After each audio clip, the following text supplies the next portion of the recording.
من يبحث عن خفايا المجتمعات يجد أن كثيرا منها قد ارتقت بالعلم والتعليم، وكل أمة تهتم بجودة مخرجاتها التعليمية وكفاءة طلابها ومعلميها سنجدها تقود الأمم نحو الرقي والتطور، فالعلم يرفع بيوتا لا عماد لها. العلم ساس الشعوب وحصنه العالي، العلم نور القلوب وسلوة الساني، ركن شديد وعليه تريح البالي، وكنز وقتك تغنم كنزك الباقي. شدوا الهمم وارتقوا الموعد الجنة، كل بعلمه وكل يبدع بفنه، بمنهج الاعتدال ومنهج السنة، ابداعكم يصنع المستقبل الراقي، ابداعكم يصنع المستقبل الراقي. العلم ساس الشعوب وحصنه العالي، العلم نور القلوب وسلوة الساني، ركن شديد وعليه تريح البالي، وكنز وقتك تغنم كنزك الباقي.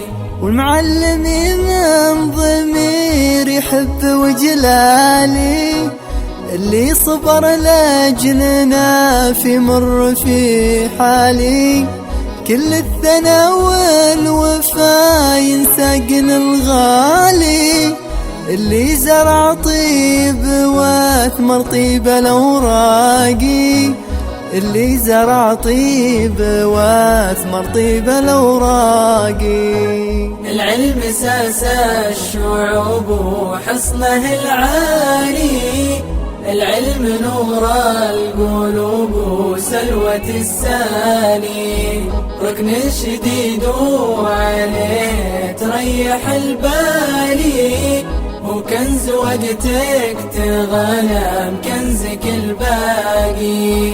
هيا تعالوا بنا نبني لنا الحاضر، والحاضر اليوم يبغى واحد مبادر، بإذن العزيز الكريم الواحد القادر، مستقبل العلم في قلوب البشر راقي، مستقبل العلم في قلوب البشر راقي.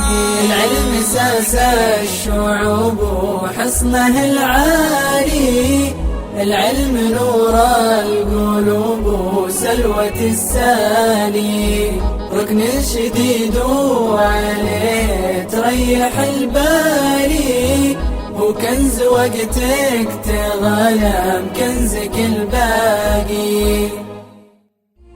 أيها الأخوة، إن أمتنا العربية الإسلامية أحوج ما تكون اليوم لوحدتها وتضامنها، وسنواصل في هذه البلاد شرفنا الله أن اختار منطقة لرسالته، وكمثل المسلمين مسيرتنا في الأخذ بكل ما من شأنه وحدة الصف وجمع الكلمة والدفاع عن قضايا أمتنا وتديم تعاليم دين الإسلام الحنيف هي ارتضاها المولى ولي السلام والرحمة والوسطية والاعتدال.